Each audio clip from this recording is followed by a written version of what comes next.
Hello guys, magandang araw sa ating lahat. Ito na ang ating part 2 na ginagawa nating AB733 na Mega Pro. Ayan guys, sa parts na yan guys ay binabaklas ko na yung mga piyesang maliliit na resistor na kinalawang talaga guys. Napakaraming kalawang ng board na yan guys, kaya medyo natatagalan ang ating paggawa sa amplifier na yan guys, kasi napakabusisi talagang gawin ng mga ganyang unit guys. Yung kung iba nga siguro tinanggihan na yan guys sa dami ng kinakalawang na pyesa, tsaka sa hirap gawin talaga guys, kasi sobrang stuck na talaga yung unit na yan guys. At dyan nga guys, sa part na yan guys ay tinatanggal ko na isa-isa yung mga kalawang na resistor guys. Ayan guys, kitang kita naman na kusa nang natatanggal talaga yung mga resistor dyan guys. Ayan, medyo nabubunot na natin ang isa-isa. Gamit natin nga pala guys ay isang tweezer na putulang dulo. Dati matulis yan, pero pinutol ko yung dulo para madali nating masusungkit yung mga pyesa. At meron din akong gamit dyan na isang tweezer na matulis guys, para yung mga butas na barado ay tinutusok-tusok natin ng mga tweezer guys. Yan guys, tinatanggal ko na yung mga paa ng resistor na kinakalawang guys.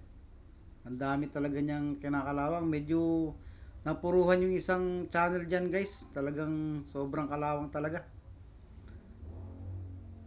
Yan guys, sinisa-isa ko na yung lahat ng piyesang dapat tanggalin dyan guys.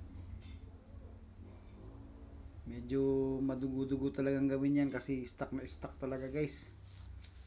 Baliktad, puro bali-baliktad ginagawa natin dyan guys para matanggal yung mga pyesa.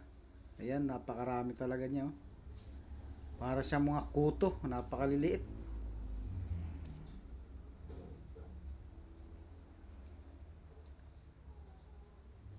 Ayan, yung tinutusok-tusok na natin yung mga butas guys para lumabas yung mga natitirang mga kinakalawang na paa ng pyesa.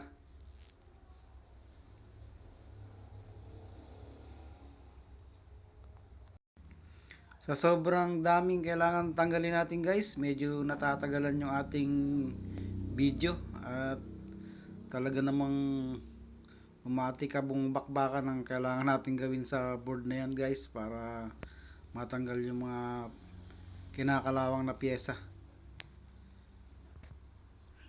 Yan guys, medyo pinapump natin yung mga kinakalawang na pyesa dyan guys.